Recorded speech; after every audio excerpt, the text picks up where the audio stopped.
ভালপোৱাৰ কঠীয়া চকুৰ পানীৰে বাঢ়ি আহে শিপা। ভালপোৱাৰ এমুঠি কঠীয়া মানুহৰ উজ্জ্বল ৰাতিপুৱা। তোক পাহৰি গ'লে মই হেৰাই যাম।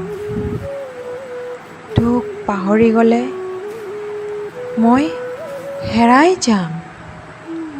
হেৰাই যাব মোৰ অজস্ৰ বৰ্ণমালা। গানৰ কলি, ধানৰ পথাৰ, জাৰৰ ৰ'দৰ লৰা ঢাপৰা। চ'তৰ বাঁ মাৰলি, বহাগৰ ধুমুহা। কান্দোনৰ দৰে লাহে লাহে বতাহ বলিছে। মোৰ দুচকুৰে বৈ আহিছে টুকুলো উপচা পানী।